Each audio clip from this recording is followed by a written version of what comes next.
남편 제사가 끝난 지 2년이 채 안 됐는데 제가 이런 이야기를 해도 될까요?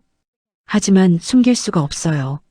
그날 새벽 버스 종점 휴게실에서 제 심장이 다시 뛰기 시작했거든요. 안녕하세요. 제 이름은 윤경자, 올해 63입니다. 이 이야기를 꺼내기까지 정말 오랜 시간이 걸렸어요. 부끄럽기도 하고 지금은 하늘에 있는 남편에게 미안한 마음도 들지만 동시에 제 인생에서 가장 따뜻했던 계절이었거든요. 저는 남편 박동호 씨와 35년을 함께 살았습니다. 28배 결혼해서 60이 넘을 때까지 제 인생의 대부분은 아내와 엄마라는 이름으로 흘러갔죠. 남편은 시내버스 기사였어요. 늘 새벽에 나가서 밤늦게 들어오던 사람. 성격이 무뚝뚝해서 표현은 서툴렀지만 그래도 가족 생각은 누구보다 많이 하던 사람이었습니다. 그런데 2022년 1월 어느 날 남편이 차고지에서 갑자기 쓰러졌다는 전화를 받았어요. 병원에 도착했을 땐 이미 의식이 없었고 결국 뇌출혈로 단 하루 만에 저를 두고 떠나버렸습니다. 장례를 치르고 사망진단서를 챙기고 은행, 보험사 각종 서류들을 정리하면서 눈물 흘릴 시간조차 없었어요. 정말 이상하죠. 사람이 떠났는데 서류와 도장은 계속 남아있으니까요. 남편이 떠나고 나서 제일 힘들었던 건 돈 걱정보다도 밤마다 찾아오는 공허함이었어요. 새벽에 잠이 깨면 늘 남편이 눕던 쪽이 먼저 보였습니다. 이불이 깨끗하게 접혀 있는 걸 볼 때마다 가슴이 꽉 막혀서 숨이 잘 안 쉬어졌어요. 이 나이에 앞으로 뭘 하고 살아야 하지? 그렇게 몇 달을 멍하니 보내다가 통장을 보니 현실이 보이더라고요. 유족연금이 조금 있고 남편이 들었던 보험금도 있었지만 앞으로 10수년 어쩌면 20년을 더 살아야 하잖아요. 앉아서 울고만 있을 순 없다. 그래서 일을 시작하기로 했습니다. 2022년 9월 저는 인천의 한 재래시장 근처에서 경자 반찬이라는 작은 반찬 가게를 열었습니다. 원래도 집밥 해먹는 걸 좋아해서 김치, 멸치볶음, 어묵조림 같은 반찬은 자신 있었거든요. 새벽 5시에 일어나 반찬 준비를 시작해서 아침 7시에 가게 문을 열면 출근하는 직장인들과 장 보러 나오는 어르신들이 하나둘 찾아오셨죠. 처음엔 하루에 서너 명 정도였는데 입소문이 나면서 단골 손님들이 조금씩 늘어났어요. 경자 씨, 어제 사간 깻잎 장아찌 우리 손주가 엄청 잘 먹더라. 다음 주 회사 회식용으로 잡채 3kg 미리 주문할게요. 그런 말 한마디가 제게는 큰 위로가 됐습니다. 하지만 몸이 버텨주질 않았어요. 김치통 하나가 10kg는 좋게 나가는데 그걸 대여섯 개씩 수레에 싣고 시장 이곳저곳을 오가다 보니 허리도 무릎도 손목도 다 비명을 질렀습니다. 아, 동호가 살아있으면 이런 건 대신 들어줬을 텐데. 그 생각이 들 때마다 괜히 서러워서 눈물이 핑 돌곤 했죠. 그렇게 버티던 어느 날 새벽 김치통을 수레에 싣고 버스 종점 쪽으로 가는데 뒤에서 누가 말을 걸더라고요. 아주머니, 그거 어디까지 가세요? 혼자 끌기엔 좀 무거워 보이는데 돌아보니 짙은 파란색 점퍼를 입은 남자가 서 있었습니다. 머리는 희끗희끗, 얼굴은 구릿빛, 나이는 대략 67, 8쯤 되어 보였어요. 아이고, 괜찮아요. 저기 골목 끝까지만 가면 돼요. 제가 그쪽으로 가는 길이니까 같이 갑시다. 저는 최준호라고 합니다. 저기 보이는 마을버스 기사예요. 그렇게 그 사람이 제 수레를 밀어주며 같이 걸어줬어요. 매일 이 시간에 이렇게 다니세요? 힘드시겠네요. 뭐, 일이 일이니까요. 익숙해지면 괜찮아요. 입으로는 그렇게 말했지만 팔이 후들후들 떨리는 게 티가 났나 봅니다. 그날 이후로 새벽마다 종점 근처를 지날 때면 자주 그 사람을 마주치게 됐어요. 오늘도 일찍 나오셨네요. 아, 오늘은 짐이 평소보다 많으신데요?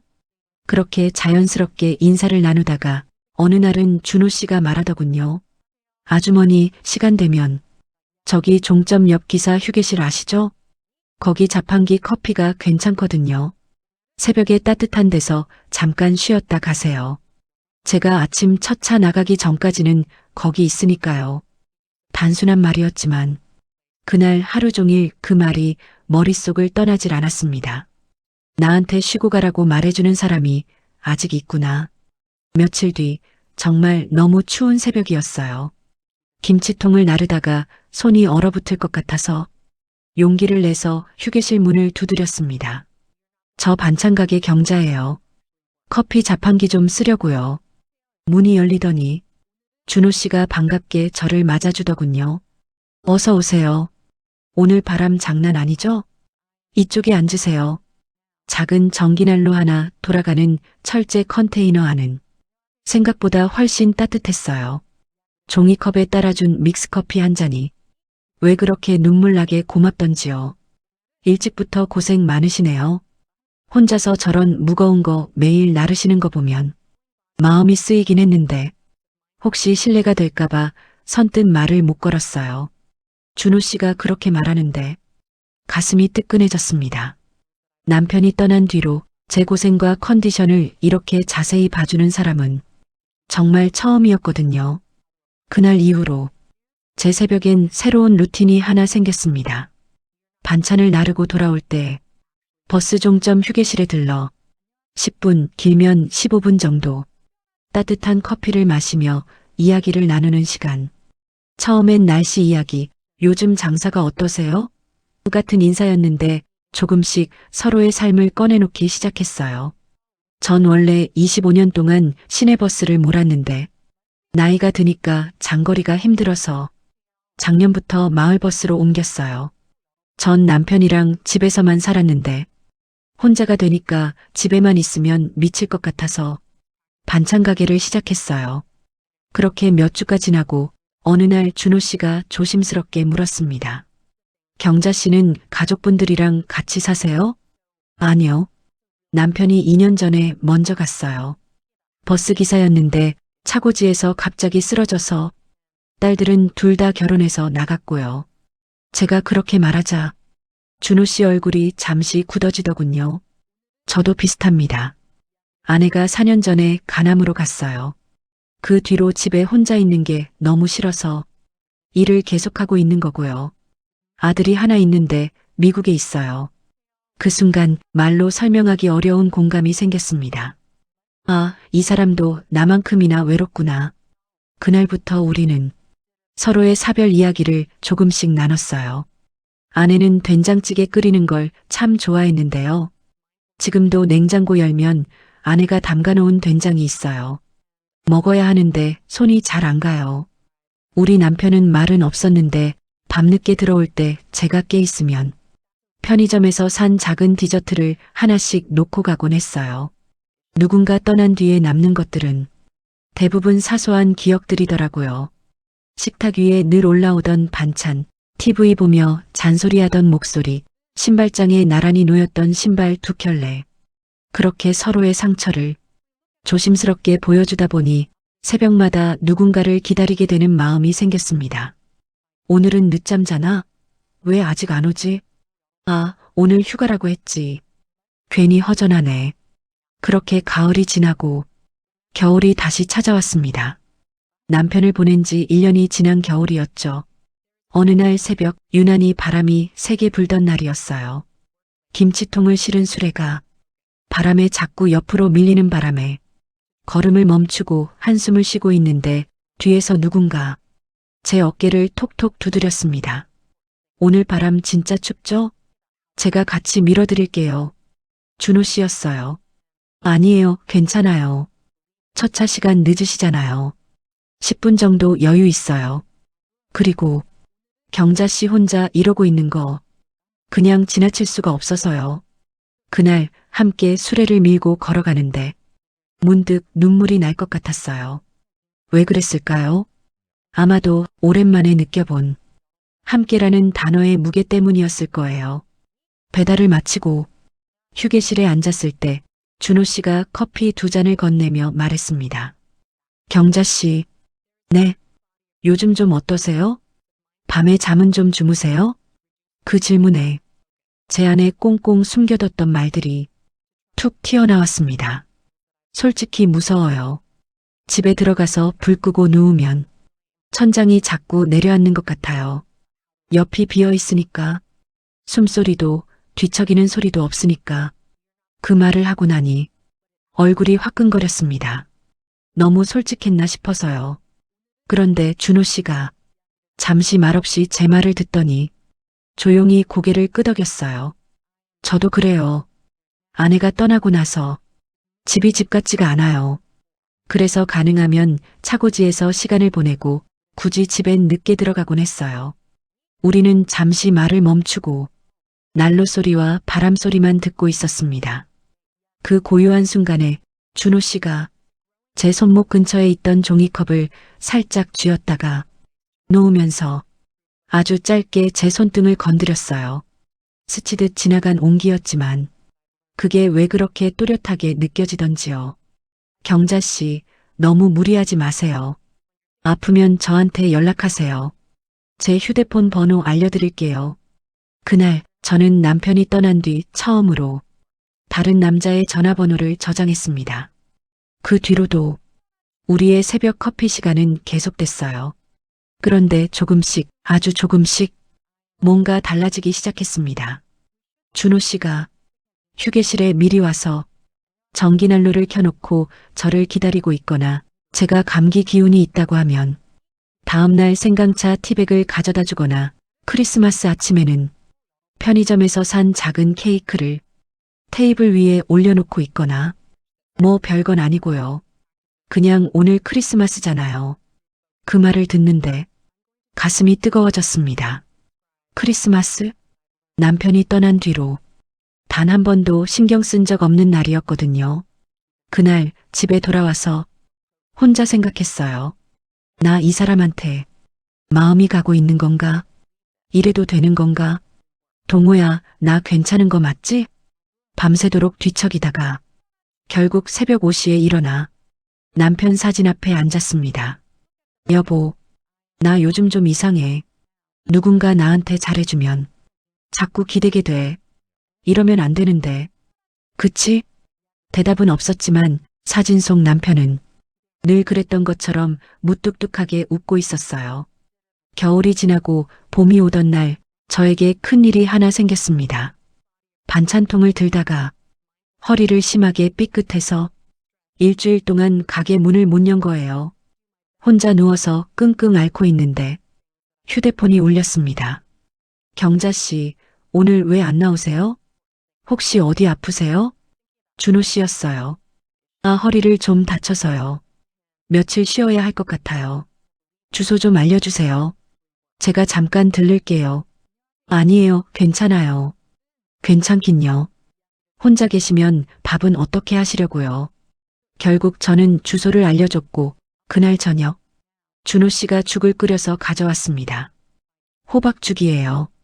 제가 끓인 건 아니고 아까 퇴근길에 죽집에서 샀어요. 입맛 없으시면 조금만이라도 드세요. 그날부터 일주일 동안 준호 씨는 퇴근 후 거의 매일 제 집에 들렀습니다. 죽을 가져오거나 과일을 깎아주거나 병원 가는 걸 차로 태워다 주거나 이러시면 제가 너무 폐를 끼치는 것 같아요. 폐는요. 경자 씨가 아프신데 제가 뭘 해드려야 마음이 편하죠.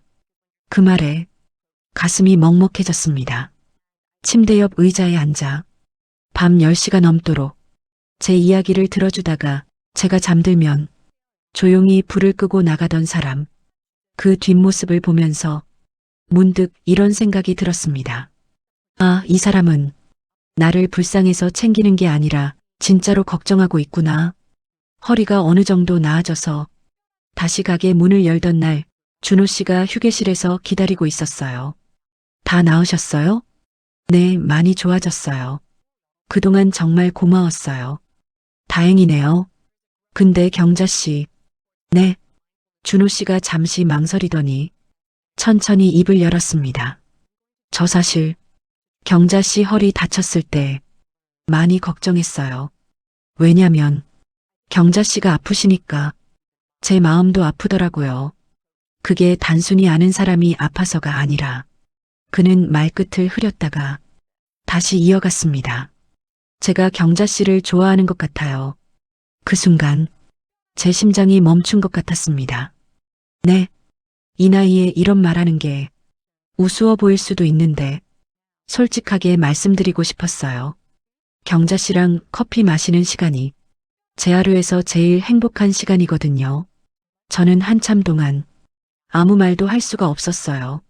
저도 겨우 입을 떼었는데 목소리가 떨렸습니다. 저도 준호 씨 생각 많이 했어요. 근데 무서웠어요. 남편 떠난 지 2년도 안 됐는데 다른 사람한테 마음이 간다는 게 배신하는 것 같아서요. 준호 씨가 천천히 고개를 끄덕였습니다. 저도 처음엔 그랬어요. 아내한테 미안하고 죄책감도 들었고요. 근데 어느 날 깨달았어요. 우리가 다시 누군가를 좋아하는 건 먼저 떠난 사람을 잊는 게 아니라 그 사람과 함께했던 시간이 우리에게 다시 사랑할 수 있는 힘을 줬다는 거라는 걸요. 그 말에 눈물이 났습니다. 경자 씨, 저희 천천히 가요. 서두르지 않을게요. 다만 이제는 혼자가 아니라는 것만 기억해 주세요. 그날 우리는 처음으로 서로를 좋아한다고 인정했습니다. 그 후로도 우리는 정말 천천히 갔어요. 여전히 새벽엔 각자 일을 하고 일주일에 서너 번 정도 휴게실에서 만나거나 가끔 저녁을 같이 먹는 정도. 손을 잡은 건 그로부터 한 달쯤 지나서였어요. 봄비가 살짝 내리던 어느 날 저녁 시장 통닭집에서 치킨을 시켜놓고 이야기를 나누다가 준호 씨가 테이블 위에 놓인 제 손을 아주 조심스럽게 살짝 덮었습니다. 경자 씨 손 참 작네요.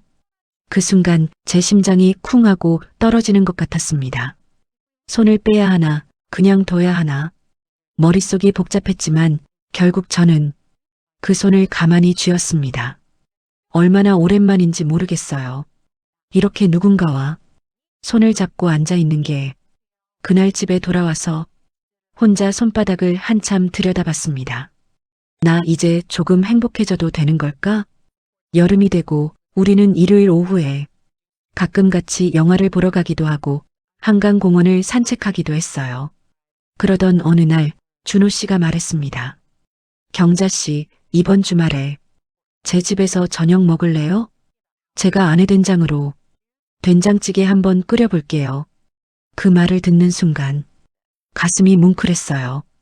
준호 씨가 4년 동안 손도 못 댔다던 그 된장을 쓰겠다는 건 이제 그 사람도 앞으로 나아갈 준비가 됐다는 의미였으니까요. 그 주말 준호 씨 집에 처음 갔을 때 현관에 들어서는 순간부터 묘한 기분이 들었어요. 벽에 걸린 가족사진, 거실 한쪽에 놓인 작은 제단, 그리고 부엌에서 묻어나는 오랜 시간의 흔적들. 여기가 아내랑 25년 살았던 집이에요. 준호 씨가 된장찌개를 끓이는 동안 저는 거실에 앉아 있었는데 벽에 걸린 사진 속 환하게 웃고 있는 여자분을 보면서 이런 생각이 들었습니다. 이분도 준호 씨가 행복했으면 좋겠다고 생각하실까? 다 됐어요. 이리 오세요. 테이블에 앉아 같이 밥을 먹는데 준호 씨가 찌개 한 숟가락을 떠서 제 그릇에 덜어주는 순간 눈시울이 뜨거워졌습니다. 아, 이런 거구나. 같이 밥 먹는다는 게. 식사를 마치고 설거지를 하는데 준호 씨가 뒤에서 제 어깨를 살짝 안았습니다. 경자 씨, 네, 고마워요. 오늘 이렇게 와줘서. 돌아서니 준호 씨 눈가가 촉촉해져 있더라고요. 그 순간 우리는 그렇게 포옹을 했습니다. 오랫동안, 아주 오랫동안. 그날 밤 집에 돌아오는 버스 안에서 창밖을 보면서 생각했어요. 나 이제 정말로 이 사람을 사랑하고 있구나. 그로부터 몇 주 뒤 저희는 서로의 자녀들에게 조심스럽게 이야기를 꺼냈습니다. 큰딸에게 먼저 전화했어요. 엄마가 할 말이 있는데 놀라지 말고 들어줘. 왜? 무슨 일인데? 엄마가 요즘 누굴 좀 만나고 있어. 전화기 너머로 잠시 정적이 흘렀습니다. 남자? 응. 엄마, 진심이야? 미안해. 근데 숨기고 싶지 않았어. 딸은 한참 말이 없다가 이렇게 말했습니다. 엄마, 솔직히 처음 들었을 땐 좀 충격이었어. 근데 생각해보니까 아빠 떠나고 2년 동안 엄마가 웃는 걸 본 적이 별로 없더라. 엄마, 나 엄마가 웃으면서 늙었으면 좋겠어. 남들 눈치 보지 말고. 그 말에 눈물이 났습니다. 둘째 딸도 처음엔 놀라더니 조금 있다가 이렇게 말하더군요. 엄마, 요즘 시대에 60 넘어서 연애하는 거 완전 멋있어. 언제 한번 그 아저씨 소개시켜줘. 준호 씨도 미국에 있는 아들한테 화상통화로 이야기했대요. 아버지, 좋으면 하세요.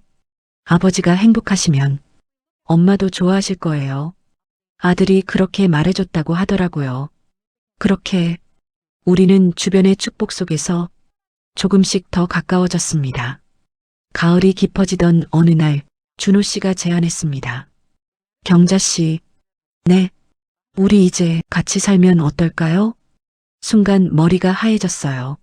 네, 뭐, 당장 혼인신고를 하자는 건 아니고요. 각자 혼자 반값 내고, 혼자 밥 먹고, 혼자 아프고, 이제 그럴 나이는 지났잖아요. 제 집이 지금 혼자 살기엔 좀 넓거든요. 경자 씨와 같이 아침 먹고, 같이 저녁 먹고, 같이 늙어가고 싶어요. 가슴이 쿵 내려앉았습니다. 저도 생각은 해봤어요. 근데 겁이 나요. 정말로 함께 산다는 게 어떤 건지. 천천히 가도 돼요. 먼저 주말만 같이 지내보는 것도 좋고요. 다만 경자 씨가 밤마다 혼자 천장만 보고 있는 건 더 이상 보고 싶지 않아서요. 결국 저는 며칠 동안 고민 끝에 대답했습니다. 좋아요. 천천히 해봐요. 그렇게 우리는 먼저 주말 동거부터 시작했어요. 금요일 저녁에 준호 씨 집에 가서 일요일 저녁에 집으로 돌아오는 식으로요. 처음엔 서먹하고 어색했어요. 같은 공간에 있는 것도, 같이 TV를 보는 것도, 심지어 화장실을 같이 쓰는 것도 다 낯설었죠. 하지만 한 달쯤 지나니까 익숙해지더라고요. 아침에 일어나면 준호 씨가 먼저 커피를 내려주고 저는 간단한 아침을 차려서 같이 먹고 낮에는 각자 할 일 하다가 저녁에 다시 만나서 같이 저녁장을 보러 가고 그렇게 몇 달을 보내다가 올해 봄 저는 제 집 전세 계약이 만료되는 걸 계기로 완전히 준호 씨 집으로 이사했습니다. 지금 저는 준호 씨와 함께 살고 있어요. 아침이면 준호 씨가 먼저 일어나 전기포트에 물을 올리고 저는 반찬을 싸서 준호 씨 도시락을 챙겨주죠. 오늘은 멸치볶음이랑 계란말이 넣었어요. 점심 맛있게 드세요. 고마워요. 잘 먹을게요. 퇴근하고 돌아오면 우리는 함께 저녁을 먹고 산책을 나가거나 TV를 보며 이런저런 이야기를 나눕니다. 가끔은 남편 동우 이야기, 준호 씨의 아내 이야기도 꺼내요. 동우는 참 과묵했는데 가끔 제 생일이면 꽃을 사오곤 했어요. 우리 아내는 웃음이 많았어요. 집에만 있어도 노래를 흥얼거렸죠. 처음에는 그런 이야기를 꺼내는 게 죄스러웠는데 이제는 자연스러워요. 우리가 사랑했던 사람들을 지워버리는 게 아니라 그 사람들 위해 새로운 계절을 한 겹 더 쌓아가는 거니까요. 어제는 준호 씨가 이런 말을 했어요. 경자 씨 덕분에 제 인생에 다시 봄이 온 것 같아요. 저도요. 준호 씨 덕분에 다시 살아가고 싶어졌어요. 우리는 요즘 남은 인생을 함께 어떻게 살아갈지 조금씩 이야기를 나누고 있어요. 여행도 가고 싶고 나중에 둘 다 일을 그만두면 작은 전원주택에서 텃밭도 가꾸면서 천천히 늙어가고 싶다고. 여러분, 여기까지 제 이야기를 들어주셔서 감사합니다. 이제야 용기를 내서 말할 수 있어요. 사랑에는 정말로 나이가 없구나. 사별했다고 해서 감정이 사라지는 게 아니고 예순이 넘었다고 해서 가슴이 더는 뛰지 않는 것도 아니더라고요. 혼자 견디고 계신 분들이 있다면 감히 이렇게 말씀드리고 싶어요. 죄책감 때문에 평생을 혼자 울면서 살 필요는 없습니다. 먼저 떠난 사람도 우리가 다시 웃으며 살아가길 바랄 거예요. 나이 들어서 시작하는 사랑도 충분히 소중하고 충분히 아름답습니다. 지금 이 순간에도 어디선가 새벽을 버티고 계실 많은 경자 씨들, 많은 준호 씨들에게 조금이나마 위로와 용기가 전해졌으면 좋겠습니다. 이야기가 마음에 와 닿으셨다면 구독과 좋아요, 알림 설정 한 번씩 눌러주세요. 여러분의 작은 응원이 또 다른 누군가의 늦은 사랑 이야기를 세상에 꺼내는 힘이 될 거예요. 지금까지 버스 종점에서 다시 시작된 예순색 경자의 늦은 사랑 이야기였습니다. 고맙습니다.